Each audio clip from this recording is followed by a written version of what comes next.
Assalamualaikum warahmatullahi wabarakatuh. Salam sejahtera untuk kita semua. Perkenalkan, nama saya Muhammad Reza Ardianto, mahasiswa Universitas Budi Luhur, Fakultas Ekonomi dan Bisnis, jurusan Manajemen, dengan NIM 1731510028. Pada kesempatan ini, saya mencoba mempresentasikan materi analisis lingkungan internal dengan mata kuliah Manajemen Strategi dan dosen pengampu Dr. Muhammad Mabrur Taufik, SAG, SE, MM. Ya, langsung saja kita mulai presentasinya mengenai analisis lingkungan internal. Yang pertama yang akan saya bahas adalah model RBV. Model RBV adalah model di mana sumber daya digunakan sebagai kunci untuk menuju kinerja perusahaan yang unggul. Ada beberapa ciri dalam model RBV. Yang pertama itu, perusahaan pada intinya adalah sekumpulan kapabilitas. Yang kedua, efektivitas suatu perusahaan tergantung dari kesesuaian antara kapabilitas dengan pasar yang dilayani atau dilayani oleh perusahaan.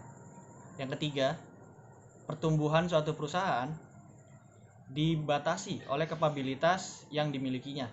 Sedangkan yang keempat, yaitu adalah kapabilitas dapat dibeli atau diciptakan dan tersedia bagi semua perusahaan.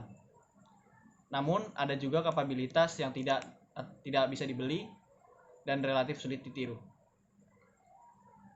Model selanjutnya yang akan saya bahas adalah mengenai sumber daya.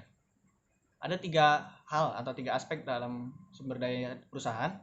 Yang pertama itu adalah aset yang terlihat, yang kedua aset yang tidak terlihat, dan yang ketiga adalah kapabilitas organisasi. Karakteristik dari sumber daya itu ada banyak hal. Berikut ini akan saya berikan contoh karakteristik sumber daya yang berharga bagi perusahaan. Yang pertama itu adalah menambah nilai.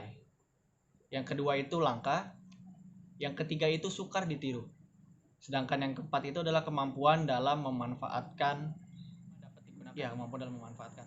Selanjutnya saya akan membahas mengenai model kompetensi inti.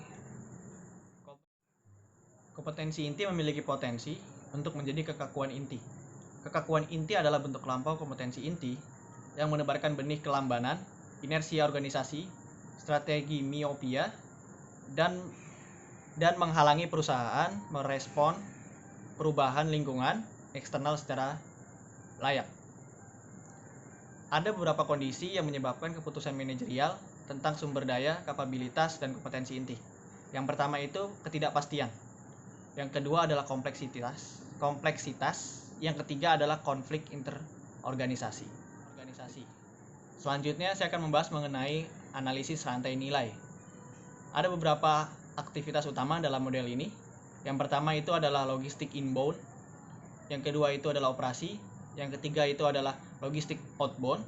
Yang keempat itu adalah pemasaran dan penjualan. Dan yang kelima adalah jasa. Sedangkan ada aktivitas pendukungnya yaitu seperti pengadaan, pengembangan teknologi, manajemen sumber daya manusia, dan infrastruktur perusahaan. Selanjutnya saya akan membahas mengenai analisis SWOT. SWOT adalah strength, weakness, opportunities, dan threat. SWOT digunakan untuk mengevaluasi kesempatan dan tantangan di lingkungan bisnis maupun pada lingkungan internal perusahaan. Ada 5 alternatif strategi dalam matriks SWOT. Yang pertama itu adalah positioning.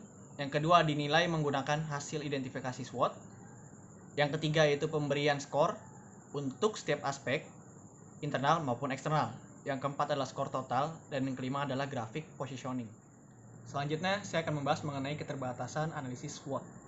Yang pertama, kekuatan tidak selalu menjadi suatu keunggulan. Yang kedua, analisis SWOT terhadap lingkungan eksternal terlalu sempit. Yang ketiga, analisis SWOT memberikan analisis kepada keadaan statis dan tidak dinamis. Yang keempat, SWOT terlalu menekankan pada strategi satu dimensi. Demikian presentasi dari saya, kurang lebihnya mohon maaf. Wassalamualaikum warahmatullahi wabarakatuh.